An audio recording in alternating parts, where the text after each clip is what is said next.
Bueno, pues la idea de este complejo bioclimático un poco surgió para resolver una serie de problemas que se habían dado, ¿no? Y darle una solución local a lo que son el consumo de energía que tenemos en las viviendas, y que estas viviendas sean capaces también no solo de ser elementos de consumo, sino también elementos generadores, ¿no?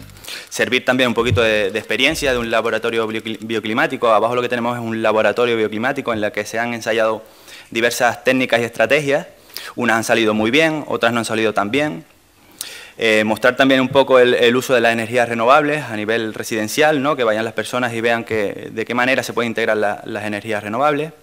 Lo que decíamos, validar los distintos modelos bioclimáticos y su posible aplicación en otras áreas semejantes a las que tenemos abajo en el sur, y estudiar la viabilidad de un complejo bioclimático con emisión de cero CO2, ¿no?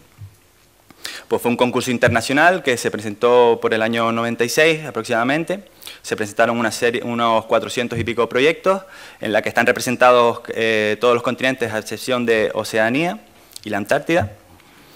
Y fue promovido por el Cabildo Insular de Tenerife y el Instituto Tecnológico de Energías Renovables, ¿no? Organizado por el Colegio de Arquitectos de Canarias y bajo la supervisión de la Unión Internacional de Arquitectos, que fue un poco los que coordinaron todo el tema y fueron parte del jurado para otorgar lo que son los premios del concurso, ¿no? Hay que decir que el concurso se resolvió con 4 premios, un primero, un segundo y un tercero compartido entre 2 viviendas, con una dotación económica, ¿no? Y el primer premio, aparte de la construcción de su vivienda, también era el construir el centro de visitantes que tenemos abajo en ITER, ¿no? Pues el resultado un poco, pues esa urbanización con las distintas viviendas, todas diferentes entre sí, que iremos viendo un poquito más. Conjunto autónomo, dotado de espacios libres y del centro de visitantes que actúa, digamos, de nexo de unión de todas esas viviendas, en el que se prevé que se hagan pues conferencias o charlas a los posibles habitantes de lo que son las viviendas, ¿no? Una urbanización siempre pues pensada, ideada con principios ecológicos. Las líneas de actuación que se siguieron en el proyecto, pues intentar integrar siempre esa vivienda en el entorno, física y climáticamente. A todos los arquitectos se le pasaron un dossier de información ambiental y con ese pues cada arquitecto pues diseñó su vivienda. Siempre pensando en la optimización de los recursos y los materiales, tratando de utilizar en la medida de lo posible pues materiales locales, disminución del consumo energético y de las emisiones, el abastecimiento energético a través de energías renovables. Hay que decir que si bien las viviendas no tienen baterías, no almacenan su propia energía para luego consumirla por la noche, pero sí sabemos que generan energía, generan mucha más energía de la que consumen, ¿no? Y la relevancia de los aspectos estéticos y funcionales de la vivienda también un aspecto importante. Pues la arquitectura bioclimática, vamos a hablar un poquito muy suave de lo que es la arquitectura bioclimática. Se basa en unas líneas generales como pueden ser los amplios espacios orientados al sur, que lo que nos van a dar es las entradas de calor y que la vivienda obtenga pues el calor necesario y la temperatura óptima para que sus habitantes desarrollen su vida, ¿no? Tenemos muros y techos de almacenamiento de 2 tipos de materiales, como pueden ver aquí, pues basalto y tosca del sur, que lo que hacen es almacenar la energía durante el día y luego ir irradiándola de manera diferida a lo que es el ambiente, en este caso el interior de la vivienda, para que ese calor pues esté dentro de la vivienda y que sea un poquito más agradable estar en el interior. La ventilación, la búsqueda de ventilación es lo que nos va a permitir siempre la reducción del calor. Pues tenemos varios sistemas de ventilación para que las viviendas pues se refrigeren cuando sea necesario. Luego, pues una gran masa, dotar a esa vivienda de un gran peso para evitar entradas y salidas de calor no deseado, mediante pues el diseño de los muros, diferentes tipos de materiales que nos van a ayudar a que la vivienda esté aislada. De esa manera o de esta otra manera, ¿no? Pues intentando semienterrar lo que son las viviendas para que el medio, esa tierra que rodea a las viviendas, pues también haga esa labor, siempre teniendo cuidado con lo que son las ventilaciones y que no tengamos problemas de humedades o aire viciado.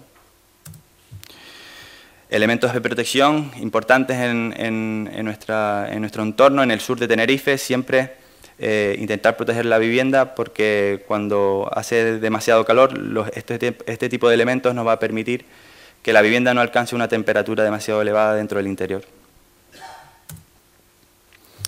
La mayor parte de las viviendas pues, tienen todas, en mayor o menor grado, iluminación natural, lo que nos permite no tener que utilizar iluminación artificial para la mayoría de las estancias.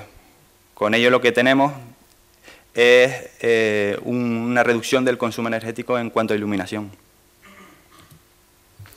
Los elementos humidificadores que tenemos en las viviendas no son elementos lúdicos, digamos, no permiten el uso lúdico de ese agua para bañarnos, sino lo que tienen es un aspecto funcional, digamos, ¿no? Lo que tienen, la función que tiene es humedecer el entorno, el aire que está alrededor, y ese aire pues es el que está, luego pasa por la vivienda o igual que la jardinería, ¿no? Que también tiene esa función de ayudar a reducir la temperatura en el caso que sea necesario, o cuando tenemos el tiempo del sur, la calima, pues lo que ayuda es a un poco a aumentar la humedad relativa, a hacer un poco más agradable lo que es el ambiente de la casa.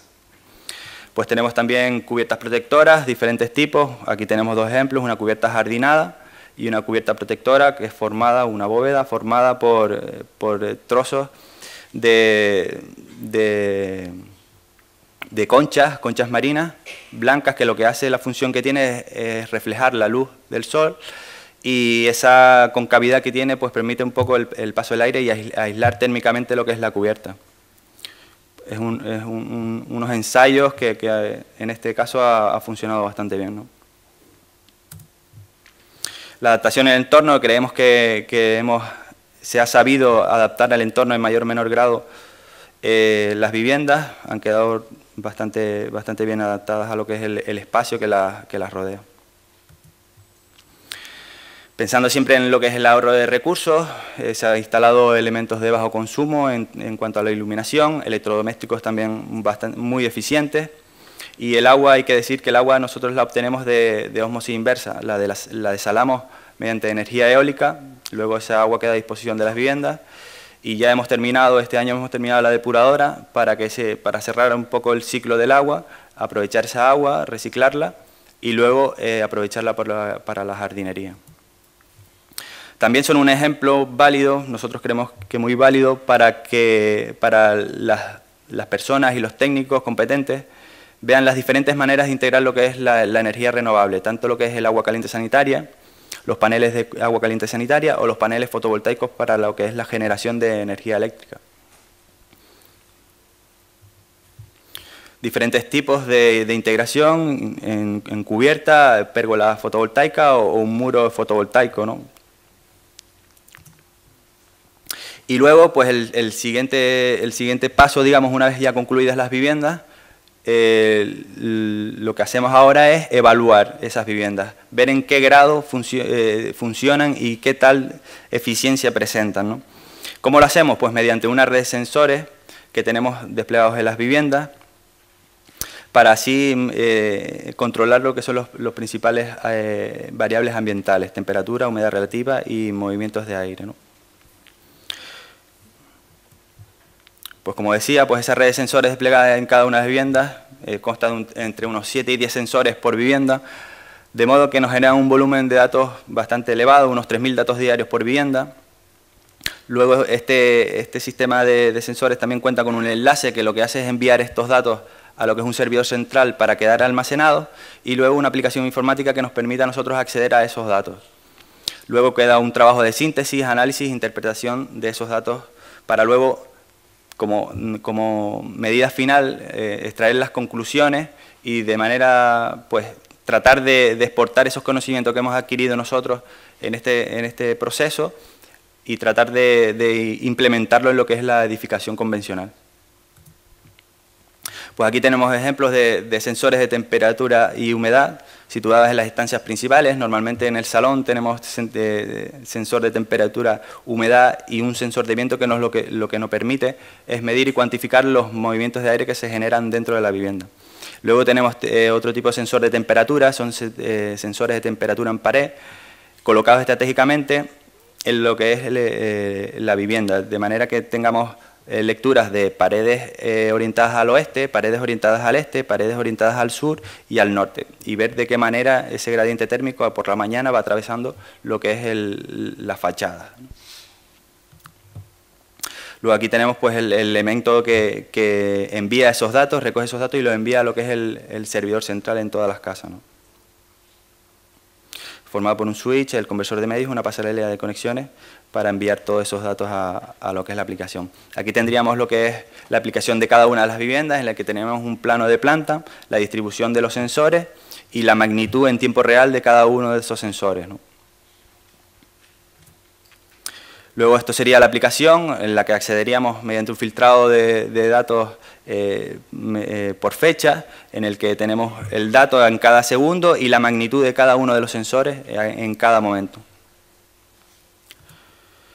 Luego, mediante un análisis de estos datos, pues extraemos las medias, extraemos todos los datos, los principales datos con los que vamos a trabajar luego, y hacemos un pequeño análisis de lo que es el interior de la vivienda y también comparándolo con el exterior. Luego lo pasamos de manera gráfica para ilustrar de manera visual pues las diferentes magnitudes, ver las diferencias de temperatura, como comentábamos, entre las paredes, paredes norte, paredes sur principalmente, o la distribución de lluvias, la irradiación solar, pues tenemos bastante información de cada una de las viviendas. Luego nos ayudamos de este diagrama de Giboney, ¿no? que lo que hace es ilustrar pues todo eso, ¿no? Pues se sitúan las medias máximas, medias mínimas registradas en la vivienda. También entramos con los datos de humedad relativa y nos sitúa pues en qué estado se encuentra la casa. En este caso tenemos todos los meses representados por los diferentes colores, y dentro de ese espacio de borde verde nos indica que la casa se encuentra en confort, digamos, que el confort se define dentro de unos parámetros ambientales aproximadamente entre unos 20 y 26 grados, 28 grados, y una humedad relativa entre el 60 y el 70 y el 60%, aproximadamente entre el 30 y el 70%. Luego, si estos meses nos salen fuera, el diagrama lo que nos ayuda es las soluciones, nos aporta soluciones de cómo enmendar ese espacio, pues mediante esas que vemos ahí, ¿no? Pues protecciones solares, aumento de ventilaciones, todo tipo de soluciones a implementar. Una vez evaluadas todas las viviendas, pues estamos en posición de exportar las soluciones que hemos obtenido nosotros, basados en tres principales, como son el conocimiento adquirido. Nosotros principalmente somos los que hemos edificado esas viviendas, nos hemos encontrado con los problemas, los hemos resuelto, y entonces ese conocimiento adquirido nos va a permitir pues exportarlo a lo que es a la edificación convencional. Luego, pues, evaluar todas las estrategias y estos sistemas que se han implementado en la vivienda y de qué manera funcionan, si son viables, si no son viables, si es necesaria una modificación, para también luego pues transponerlo a lo que es a la edificación. Y por último, pues, en cuanto a las energías renovables, pues ilustrar o ser un escaparate para que los técnicos vayan por ahí y vean de qué manera hemos integrado nosotros, vean que funcionan, que no es necesario tener una instalación fotovoltaica quizás a 20 grados orientada al sur, sino que permite pues cierto grado de margen y de maniobra, que los elementos de energías renovables no solo sean la coronación al edificio, sino que formen parte del edificio. Y todo esto que hemos tratado de hacer nosotros abajo en las viviendas, ¿no? El objetivo final es extraer esos criterios, esos patrones, esas líneas, esas estrategias que hemos tenido nosotros abajo, las válidas, y de alguna manera pues transponerlos a la edificación, ¿no? Que las personas sepan qué estrategias funcionan y en qué grado. Y esa es más o menos un poco la labor que hacemos nosotros en ITER, ¿no? Luego está el tema de la habitabilidad en lo que las viviendas. A nosotros no nos interesan unas viviendas vacías, cerradas, que nos den unos datos, digamos que no irreales, sino que nos den unos datos reales, como pues teniendo personas habitándolas en las viviendas, abriendo ventanas, cerrando ventanas, utilizando las protecciones solares. Todas las viviendas están monitorizadas, como decíamos, y tienen a tiempo real, a disposición del usuario, pues qué temperatura tenemos en la vivienda, de manera que el usuario puede interaccionar con lo que es la vivienda, abriendo, cerrando, permitiendo el paso de agua para humedecer un poco el ambiente si la humedad relativa está un poco baja, Y es un poco también lo que buscamos, ¿no? El tener las viviendas habitadas y que los datos sean reales de alguna manera. Pues eso es lo que había preparado de las viviendas. Espero que les haya gustado un poco, que conozcan un poco. Y ahí tienen esa dirección web en la que pueden un poco ampliar un poco la información que tenemos nosotros de las viviendas bioclimáticas. Muchas gracias.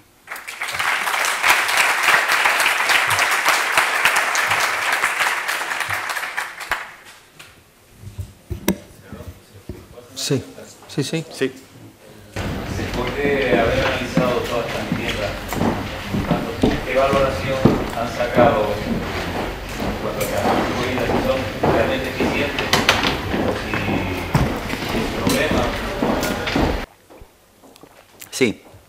Llevamos evaluadas el 70% de las viviendas, no hemos terminado de evaluar las viviendas y además solo las estancias principales, digamos. Ahora queda el siguiente trabajo, que sería evaluar pues mediante los sensores de pared las diferentes temperaturas y analizar el por qué se dan esos cambios, ¿no? Pero puedo decirle que de ese 70% de viviendas que hemos evaluado, pues prácticamente la mayoría cumple con estar dentro de los parámetros de confort. Alguna se va un poco, alguna media de temperatura se va un poco por encima en verano, alguna en invierno, pero en su gran mayoría casi todas cumplen dentro y están dentro del estado de confort.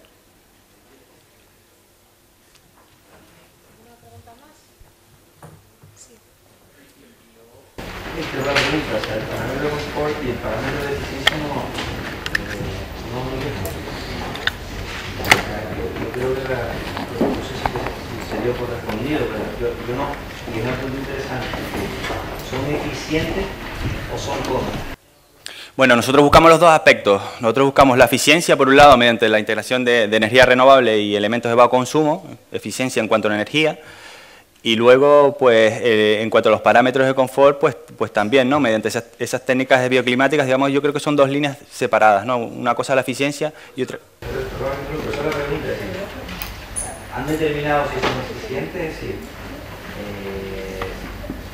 desde el punto de vista ya un poco como la comisión a la que me dijo, este proyecto lleva como casi 20 años que existe. Después de tanto tiempo, como que todavía no hay una respuesta clara de cómo de eficientes son y cómo de extrapolable es los resultados de la monitorización. Es decir, bueno, sí. ¿Cómo aporta eso al resto de la...? Correcto, date cuenta que nosotros inauguramos las viviendas en 2010, marzo del 2010. Hemos tenido que esperar un año completo prácticamente para obtener una serie de datos de un año al menos. Y yo me atrevería a decir que no, con ese año no sería del todo correcto, sino porque ese año prácticamente las viviendas han estado vacías. Necesitamos datos reales que conseguiremos poco a poco, digamos, con el tiempo, para poder sacar y evaluar de una manera eficaz, digamos, en un mayor término, pues lo que son las viviendas. O sea, que la respuesta viene siendo que todavía no lo saben. Vamos, Hombre, lo sabemos porque no tenemos datos reales de gente viviendo allí, pero sí sabemos que las casas están allí, están funcionando y los datos que nos arrojan los sensores son correctos, digamos.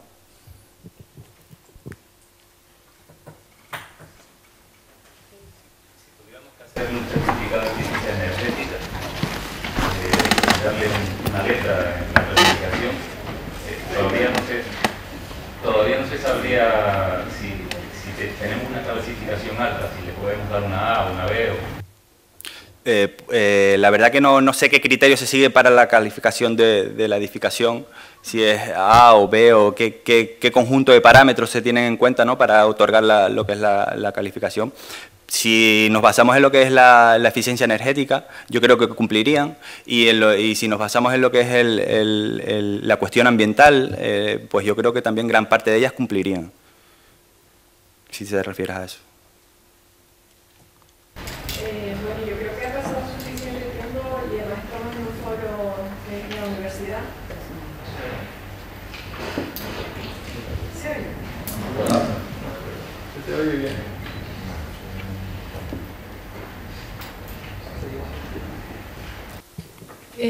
Se oye. Que estando en un foro como el de la universidad, que se suscitaría el debate, yo creo que vale la pena el ver un poco los pros y los contras de esta iniciativa, que me consta que se ha hecho con muchísimo interés y que se ha puesto mucho esfuerzo por parte de sus organizadores.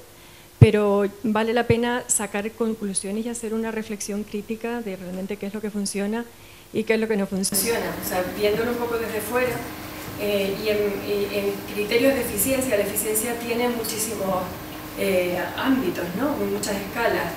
El hacer un poblado de 25 viviendas en medio de la nada, desconectado de cualquier núcleo urbano, pues quieras que no, ya está necesitando consumo energético para relacionarse, ¿no? No hay nadie que pueda hacer nada aquí que tenga nada cerca, ¿no? O sea que el ejercicio urbano a mí me parece que no es muy afortunado. Y luego en cuanto a lo que son las viviendas, hay algunas que a mí me gusta mucho, la de la Duna, por ejemplo, pero a mí me parece que hay otras que son un propósito en el sentido de que no hace falta monitorizar para saber si es eficiente o no, porque las estrategias no son las adecuadas. El humidificar, por ejemplo, en un clima como el Médano, donde lo que hay es siempre un exceso de humedad, lo que hay que hacer es favorecer la ventilación precisamente para disipar la humedad, ¿no? En ese sentido, el incorporar láminas de agua, pues no es una estrategia muy adecuada. Hay algunas que tienen también lucernarios, muchas que vienen de Finlandia, ¿no? La parte divertida, digamos, es que son propuestas de todas partes del mundo. La parte negativa es que lo bioclimático necesariamente tiene que responder a las condiciones del clima local, ¿no? Y hay algunas de ellas que son francamente mejorables. Y yo creo que se puede mejorar, además, o sea que creo que lo primero sería casi hacer una especie de auditoría de cuáles son las estrategias que funcionan y las que no funcionan, y luego ya las que se tengan dudas, a lo mejor monitorizar y apretar una vuelta de tuerca, ¿no? Pero me parece que a mí las viviendas bioclimáticas de ITER deberían servir para la reflexión, y hay cosas que creo sinceramente que no se deberían volver a hacer. Bueno, yo no he dicho que las viviendas bioclimáticas sean la solución a la edificación, vamos, y he dicho que tenemos viviendas buenas y viviendas no tan buenas. Yo creo que también hay que tener ejemplos de malas viviendas para saber cómo edificar y cómo no hacer ese ejemplo, quizás, ¿no? Y esa es la propuesta que tenemos en el ITER. Nosotros sabemos que hay viviendas en el ITER que no funcionan ni van a funcionar. Tenemos una vivienda de noche y día, por ejemplo, separada físicamente, la parte de noche y la parte de día. Tenemos los dormitorios en un lado y lo que es el comedero en otro. Y físicamente están separadas. Un arquitecto español, o sea, allí tenemos lluvia, tenemos frío, tenemos viento, y sin embargo, pues el arquitecto decidió hacerla de esa manera. Nosotros digamos, no baremamos, no vimos los proyectos y dijimos, este sí, este no. Si nosotros nos presentamos el proyecto, el jurado valoró y nosotros construimos, nosotros ahí no entramos para nada. Y yo creo que es bueno tener un ejemplo, buenos ejemplos, pero también creo que hay que tener ejemplos de cómo no hacer las cosas también, ¿no? Y de eso trata también las viviendas. Tenemos ejemplos y sabemos cosas de las viviendas que no funcionan, obviamente. Pero cuando van técnicos por allí y le hacemos la visita, le decimos, mira, tenemos este problema con esto, pues la idea está bien quizás, pero si se modifica de esta manera y tal, pues puede llegar a buen término, ¿no? Y es lo que queremos nosotros transmitir con el ITER, con este proyecto de las 25 viviendas, ¿no? Es un poco lo que quería.